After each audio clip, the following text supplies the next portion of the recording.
Bonjour, aujourd'hui je voudrais vous parler des fragments d'âme.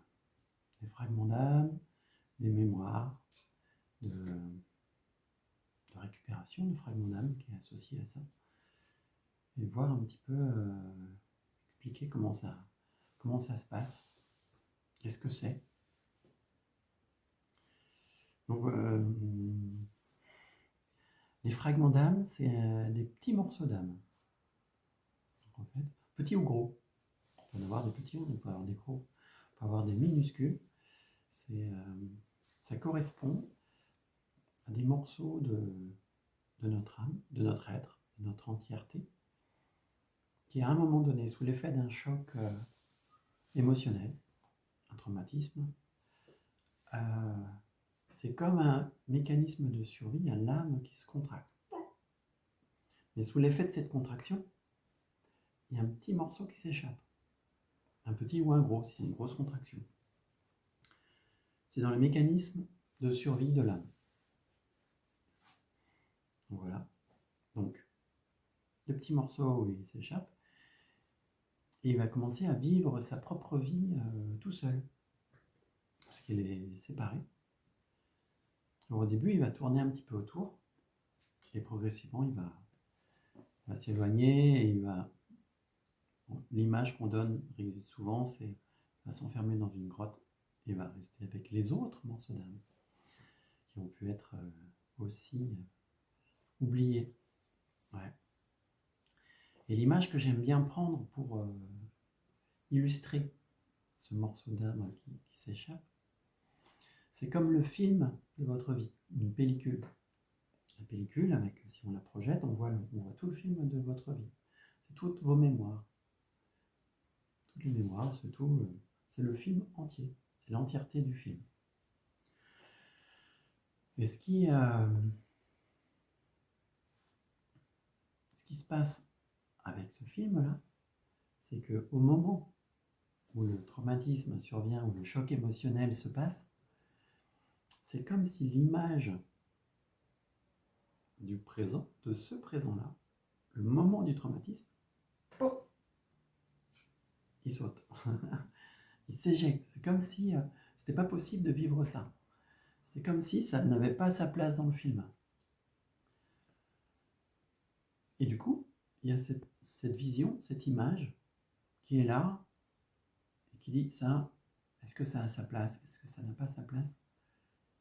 Ben, j'aimerais bien que ça ait sa place, mais il va falloir faire quelque chose. Donc, et ça s'en va. Et cette image, et le film continue.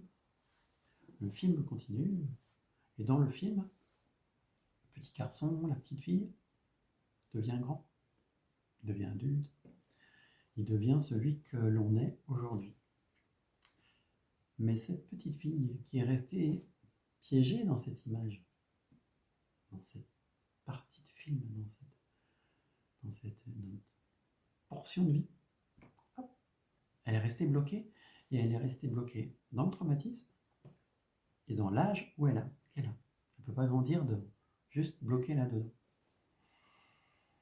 Et c'est un peu comme si, finalement, au fur et à mesure que l'on grandit, ben c'est ce petit personnage-là qui vient autour de nous, des fois prendre notre place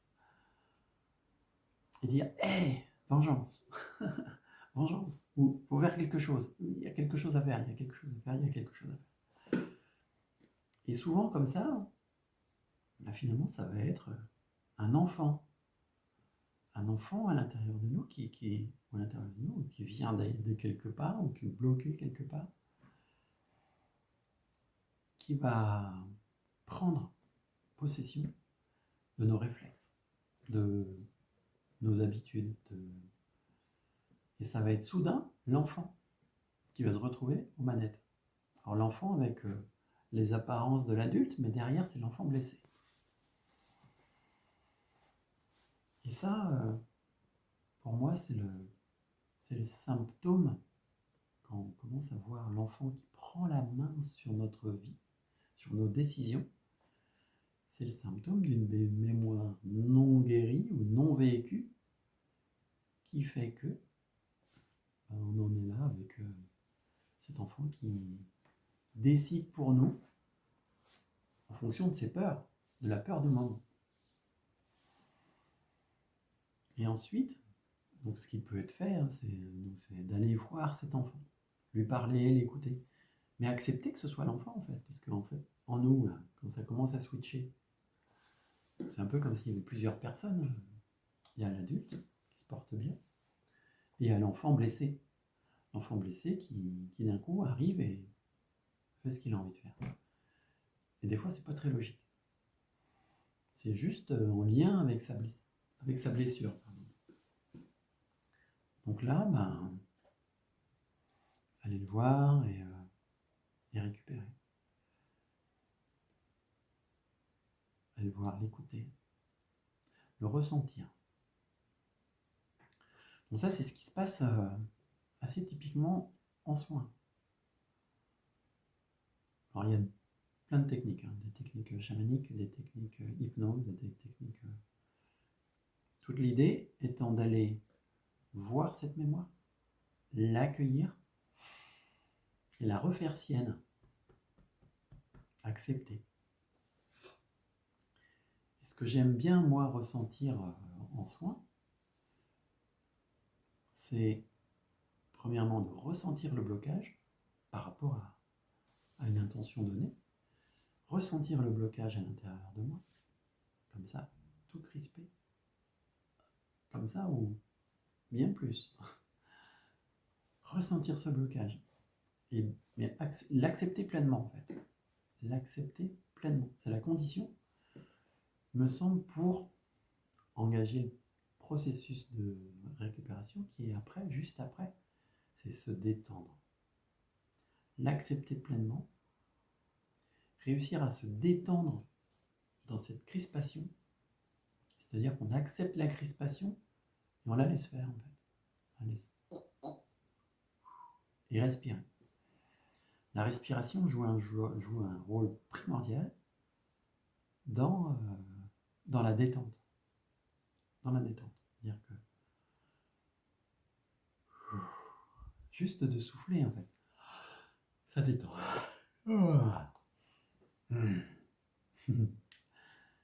Donc juste de laisser respirer. Laisser respirer. Et ensuite, une fois que la détente est installée,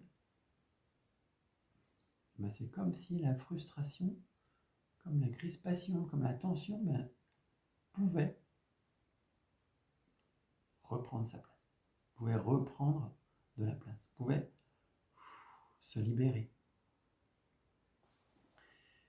Et c'est ce que je sens dans les mouvements comme ça, c'est que il lui faut du temps.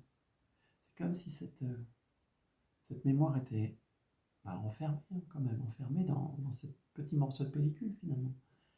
Et qu'en le recollant au reste de la pellicule, ben, il pouvait circuler dedans. Alors, il y a un sens de circulation dans la pellicule. Hein.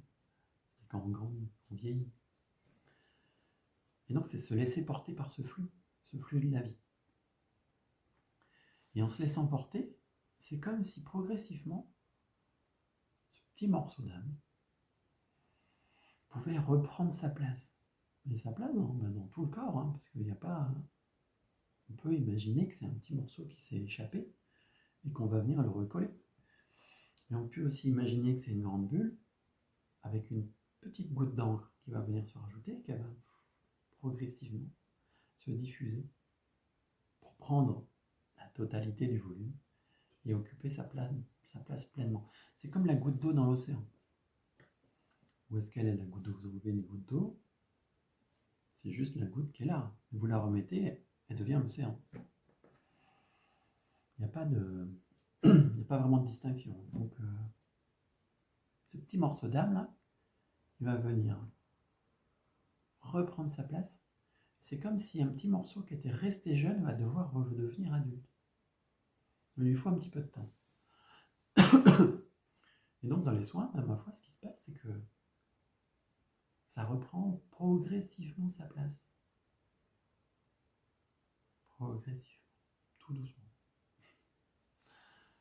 Et c'est comme si à la fin, dans le film, le petit morceau d'âme, certes, il y a la mémoire qui existe, elle est toujours là.